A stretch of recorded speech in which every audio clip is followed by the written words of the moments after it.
Today, I'm going to talk about some colored pencil drawing tips while demonstrating on this dog's eye. You can watch the full real-time tutorial of this drawing over on my Patreon and learn with a more in-depth perspective about how to draw a dog's eye with colored pencils. The link to my Patreon is in the video description as well as the card that just popped up. Let's get into how to draw a dog's eye. So first off, I'm starting with black and I'm just kind of filling in a base layer and filling it in with a dark blue over the top of it before I blend it out. And my goal is, as I usually start my drawings, I try to get in some of the blackest areas that are going to be there in accordance to what's on the reference photo. And that way I can accurately judge my values as I progress through the drawing. So now I'm just adding in some of those whites and really light blue color to get the reflection of the eye. And it's important when you're layering your colored pencils to try and get your lightest colors down first, blend those out really well, and then come back over that with anything that's going to be darker.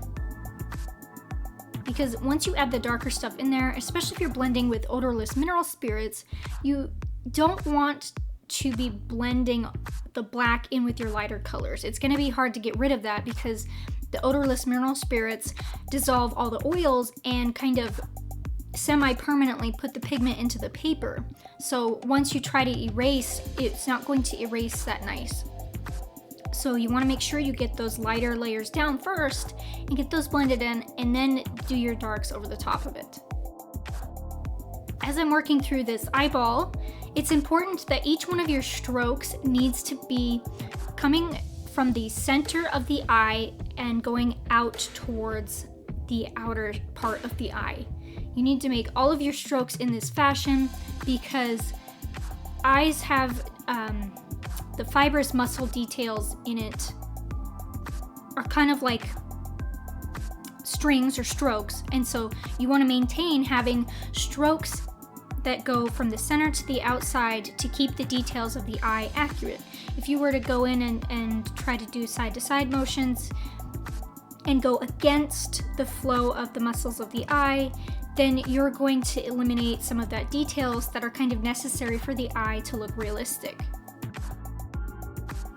Dogs' eyes tend to have a lot of, most dogs' eyes. Some dogs have blue eyes, of course, and some even bright yellow, but most dogs do have dark brown eyes. They're not really black, they're brown, and they're going to have tones of yellows and reds in them, and of course yellows and red makes orange.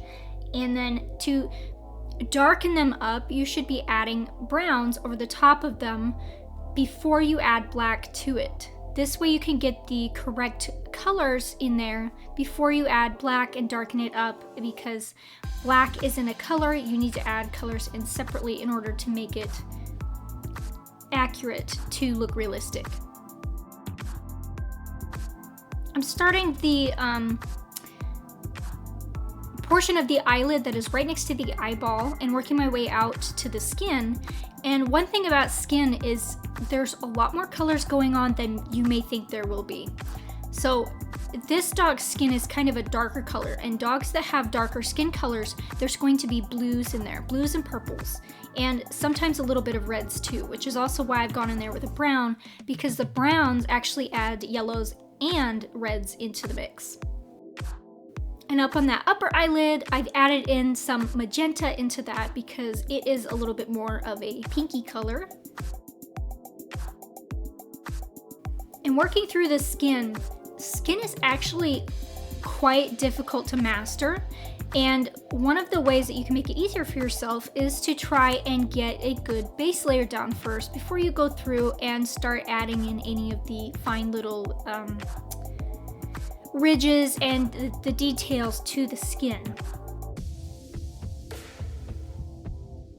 And you want to make sure as you're doing it that when you get your first base layer down, you should be focusing on the lighter colors that you're seeing in the skin.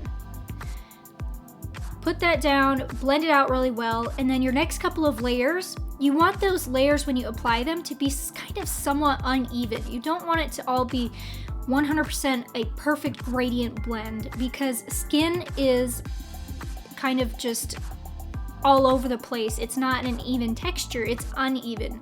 And you want to make sure that you maintain that type of a texture as you're doing your drawing.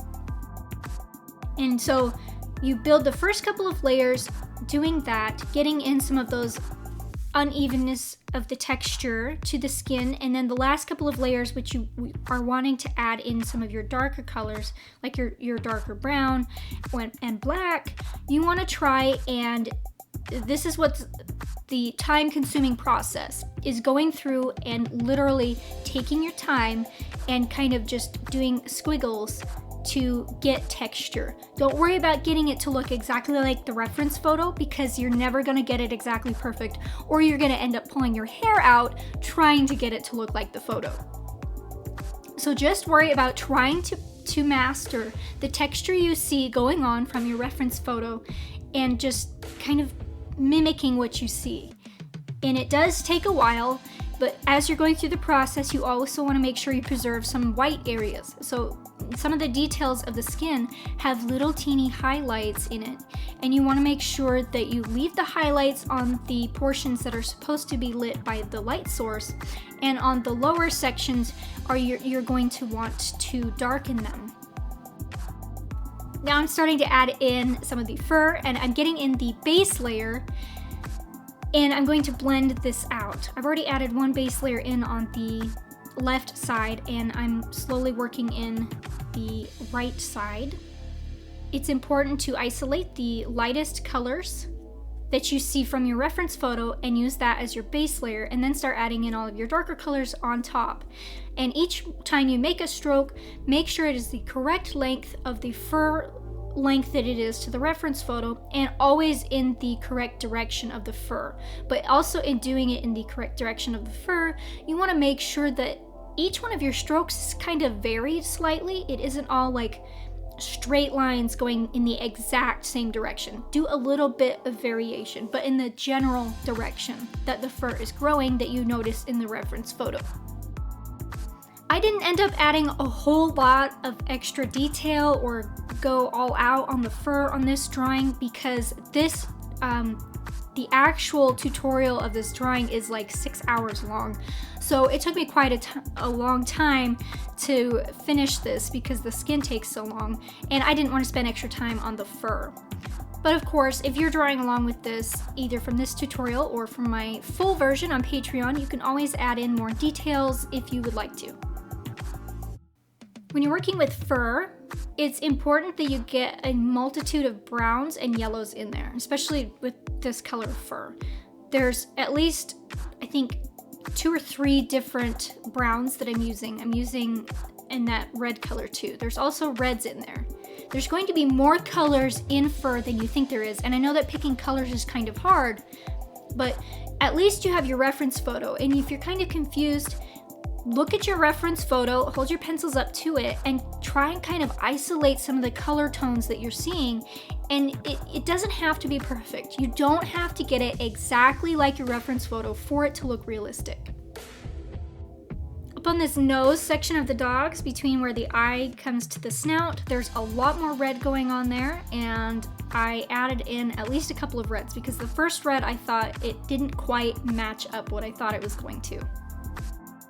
One thing to note when you're drawing your fur layers is to make sure that you get that base layer in and blend it in well, but when you start adding in the next couple of layers of fur strokes in there, you only want to blend the first layer and maybe the second or third layers, but anything after that, you don't want to blend it because then you're gonna blur out your fur, and you don't want to do that. You want to preserve as much of the fur details in your drawing as possible. And working on medium drawing paper isn't always the best paper to be working on to drawing fur. However, for doing lots of layers on the eyeball, medium paper is better when you need to do more layers. If you're trying to do a drawing of a subject that requires a lot of layers on smooth paper, you're not going to be able to get as many layers. The maximum you're going to be able to get is about 3. If you would like to learn more colored pencil drawing tips, you should check out the top right video. Otherwise, you may be more interested in the videos YouTube suggests for you in the bottom right. Be sure to follow me on Instagram and Facebook if you would like to stay up to date with my latest artworks and the happenings of my studio. Thanks so much for watching. See you next time.